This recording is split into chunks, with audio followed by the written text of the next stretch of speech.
मरमर विधि से गोल गुंबज का निर्माण किस शासक द्वारा किया गया था? मोहम्मद आदिल शाह द्वितीय द्वारा। मरमर विधि से गोल गुंबज का निर्माण किस शासक द्वारा किया गया था? मोहम्मद आदिल शाह द्वितीय। मरमर विधि से गोल गुंबज का निर्माण किस शासक द्वारा किया गया था? मोहम्मद आदिल शाह द्वितीय। कर्नाटक राज्य के बीजापुर में स्थित गोल गुंबज के निर्माण का कार्य बहमन शासक मोहम्मद आदिल शाह द्वितीय के शासनकाल के दौरान ही प्रारंभ किया गया था, किंतु इसका निर्माण अली आदिल शाह द्वितीय के शासनकाल के दौरान पूर्ण हुआ था। मोहम्मद आदिल शाह को मृत्यु के बाद इसी में दफनाया गया था। इस कारण इसे मोहम्मद आदिल शाह के मकबरे के नाम से भी जाना जाता है। कर्नाटक राज्य के बीजापुर में स्थित गोल गुंबज के निर्माण का कार्य बहमन शासक मोहम्मद आदिल शाह द्वितीय के शासनकाल के दौरान प्रारंभ किया गया था, किंतु इसका निर्माण अली आदिल शाह द्वितीय के शासनकाल के दौरान पूर्ण हुआ था। मोहम्मद आदिल शाह को मृत्यु के बाद इसी में दफनाया गया था। इस कारण इसे मोहम्मद आदिल शाह के मकबरे के नाम से भी जाना जाता है। निम्नलिखित बहमन शासकों में से बीजापुर में प्रसिद्ध गोल गुंबज का निर्माण किसने किया था? मोहम्मद आदिल शाह। निम्नलिखित बहमन शासकों में से बीजापुर के प्रसिद्ध गोल गुंबज का निर्माण किसने किया था? मोहम्मद आदिल शाह। गोल गुंबज कहाँ है? बीजापुर में। गोल गुंबज कहाँ? बीजापुर में स्थित है। बीजापुर अपने किस चीज़ के लिए माना जाता है? ऑप्शन होगा बी यानी गोल गुंबज। बीजापुर किस गोल गुंबज के लिए प्रसिद्ध है? बीजापुर किस चीज़ के लिए प्रसिद्ध है? गोल गुंबज। बीजापुर किस लिए प्रसिद्ध है? गोल गुंबज। निम्नलिखित में से किस राजवंश ने बीजापुर में स्वतंत्र शासन का स्थापना की था? आदिल शाही। निम्नलिखित में से किस राजवंश ने बीजापुर में स्वतंत्र शासन की स्थापना की? आदिल शाही। यूसुफ आदिल शाही ने 1489 ईस्वी में बीजापुर में आदिल शाही राजवंश की स्थापना की थी। निम्नलिखित में से उस शासक का नाम क्या है जिसने विजयी स्तंभ का निर्माण कराया है? राणा कुंभा। निम्नलिखित में से उस शासक का नाम क्या है जिसने विजयी स्तंभ का निर्माण कराया था? राणा कुंभा। राणा कुंभा ने अपने पिता के मोकल के हत्यारे महाप्पा पनवार को राणा कुंभा ने अपने पिता मोकल के हत्यारे महाप्पा पनवार को, जिसने भागकर मालवा में शरण ली थी, को वहां के शासक महमूद खिलजी के से समर्पित करने की मांग की। महमूद खिलजी द्वारा हत्यारे को स्वीकार करने पर राणा कुंभा ने युद्ध की घोषणा कर दी और महमूद खिलजी को पराजित करके युद्धबंदी के रूप में चित्तौड़ ले आया। इस विजय की स्मृति में कुंभा ने चित्तौड़ में कीर्ति स्तंभ या विजय स्तंभ का निर्माण करवाया। इसे हिंदू देवशास्त्र का विचित्रित कोष भी कहते हैं। इस स्तंभ की गणना भारत से आश्चर्यजनक मीनारों में से की जाती है। इसका कुछ अंश लाल पत्थर और कुछ संगमरमर का बना है। अनेक हिंदू देवी देवताओं के चित्र इसकी शोभा को बढ़ाते हैं और इन चित्रों के नीचे लेख उत्कीर्ण हैं। चित्तौड़ का कीर्ति स्तंभ किसने बनवाया था? राणा कुंभा ने। चित्तौड़ का कीर्ति स्तंभ किसने बनवाया था? राणा कुंभा ने बनवाया था। चित्तौड़गढ़ में विजय स्तंभ यानी टावर ऑफ विक्ट्री किसने बनवाया था? ऑप्शन होगा बी राणा कुंभा। चित्तौड़गढ़ में विजय स्तंभ टावर ऑफ विक्ट्री किसने बनवाया था? राणा कुंभा ने।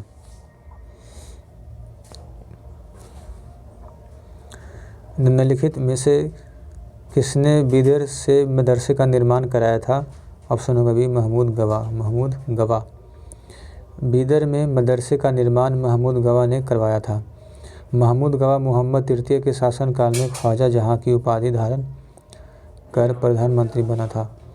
महमूद गवा ने बीदर में एक महाविद्यालय की स्थापना की। महमूद गवा स्वयं भी विद्वान था और उसने रौजत उल इल्सा तथा दीवान असर का नामक 2 ग्रंथों की रचना करी थी।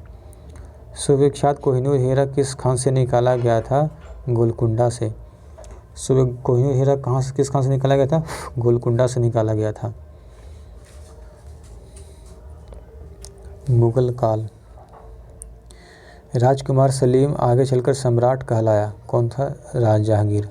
राजकुमार सलीम आगे चलकर सम्राट जहांगीर कहलाया। बाबर ने जब 1494 ईस्वी में फरगना राज्य का उत्तराधिकारी प्राप्त किया, उस समय उसकी उम्र केवल 12 वर्ष की थी। बाबर ने जब 1494 ईस्वी में फरगना राज्य का उत्तराधिकारी प्राप्त किया था, तब उसकी उम्र केवल 12 वर्ष ही थी। Bikaner school, Jaipur school, Marwar school, Mewar school सभी किससे संबंधित हैं? राजपूत चित्रकला से। Bikaner school, Jaipur school, Marwar school, Mewar school सभी किससे संबंधित हैं? राजपूत चित्रकला से। दारा शिकोह ने अपने भाई औरंगजेब के साथ संघर्ष में मारा गया। दारा शिकोह अपने भाई औरंगजेब के साथ संघर्ष में मारा गया। बाबर 1526 से 1530 ईस्वी तक किस वंश का शासक था? मुगल वंश का। बाबर 1526 से 1530 ईस्वी किस वंश का शासक था? मुगल वंश का। 1526 ईस्वी में पानीपत की पहली लड़ाई लोधी साम्राज्य और किसके बीच लड़ी गई थी? बाबर के बीच। 1526 ईस्वी में पानीपत की पहली लड़ाई लोधी साम्राज्य और किसके बीच लड़ी गई थी? बाबर के बीच। 1526 ईस्वी में पानीपत का युद्ध बाबर और इब्राहिम लोदी के बीच लड़ा गया। 1526 ईस्वी में पानीपत का युद्ध बाबर और इब्राहिम लोदी के बीच लड़ा गया था। कन्नौज की लड़ाई वर्ष 1440 ईस्वी में लड़ी गई थी। कन्नौज की लड़ाई वर्ष 1540 ईस्वी में लड़ी गई थी। बाबर का पुत्र कौन था? हुमायूं। बाबर का पुत्र कौन था? हुमायूं। बाबर का पुत्र कौन था? हुमायूं। जामा मस्जिद इन विश्व धरोहर स्थलों में से किसमें? सिकरी में। जामा धरोहर स्थलों में से किसमें स्थित है? फतेहपुर सिकरी में। अकबर 1556 से 1605 ईस्वी किस वंश का शासक था? मुगल वंश का। अकबर 1556 से 1605 ईस्वी तक किस वंश का शासक था? मुगल वंश का। हल्दी घाटी युद्ध कब लड़ा गया था? 1576 में। हल्दी घाटी युद्ध कब लड़ा गया था? 1576 में। स्मारक को मुगल वंश के कब्रिस्तान के रूप में लोकप्रियता प्राप्त हुई थी। हुमायूं का मकबरा को किस विश्व विरासत स्मारक को मुगल वंश के कब्रिस्तान के रूप में लोकप्रियता प्राप्त हुई? दिल्ली के लिए लड़ाई को 1556 ईस्वी में लड़ा गया। दिल्ली के लिए लड़ाई को वर्ष 1556 ईस्वी में लड़ा गया था। अकबर के शासनकाल के दौरान मुगल साम्राज्य का वित्त मंत्री कौन था? राजा टोडरमल। अकबर के शासन के दौरान मुगल साम्राज्य का वित्त मंत्री कौन था? राजा टोडरमल। भारतीय महाद्वीप में पहला उद्यान मकबरा कौन सा था? हुमायूं का मकबरा। भारतीय महाद्वीप में पहला उद्यान मकबरा कौन सा था? हुमायूं का मकबरा। भारतीय महाद्वीप में पहला उद्यान मकबरा कौन सा था? हुमायूं का मकबरा। अकबर ने अपने दरबारी संगीतज्ञ के रूप में किसे नियुक्त किया? मियां तानसेन को। दरबारी संगीतज्ञ के रूप में किसे नियुक्त किया था? मियां तानसेन को। बीरबल किसकी अदालत में एक सलाहकार था? अकबर की। बीरबल किसकी अदालत में एक सलाहकार था? अकबर की। मुगल सम्राट अकबर का विश्वसनीय सेनापति कौन था? मान सिंह प्रथम। मुगल सम्राट का अकबर खास महल और शीश महल का निर्माण किस विश्व धरोहर स्मारक में किया गया था? आगरा के किला में। खास महल और शीश महल का निर्माण किस विश्व धरोहर स्मारक में किया गया था? आगरा का किला में। आगरे के किले को अकबर द्वारा बनवाया गया था। जरदोजी कढ़ाई अकबर के तहत लोकप्रिय हुई थी। जरदोजी कढ़ाई अकबर के तहत लोकप्रिय हुई थी। अकबर के शासनकाल में मीर बख्शी सेनापति थे। इबादत खाना जो एक बैठक थी को किस मुगल सम्राट द्वारा निर्मित किया गया? अकबर द्वारा। ठीक है। इबादत खाना जो एक बैठक थी को किस मुगल सम्राट द्वारा निर्मित किया गया? अकबर द्वारा। बुलंद दरवाजा किस स्थान के महल का मुख्य प्रवेश द्वार है? फतेहपुर सिकरी। बुलंद दरवाजा किस प्रवेश द्वार है? फतेहपुर सिकरी। जहांगीर किसका पुत्र था? अकबर का। जहांगीर का जन्म हुआ था 1569 ईस्वी में। जहांगीर 1605-1627 ईस्वी में किस वंश का शासक था? मुगल वंश का।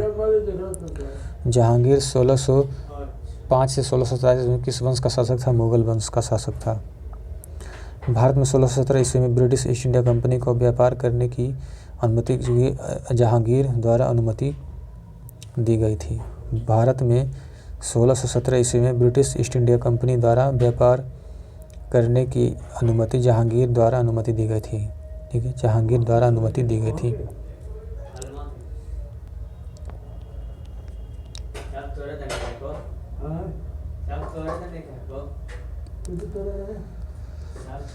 तो चलिए आज के लिए इतना ही, बाकी कल देखेंगे। ठीक है, सो थैंक यू।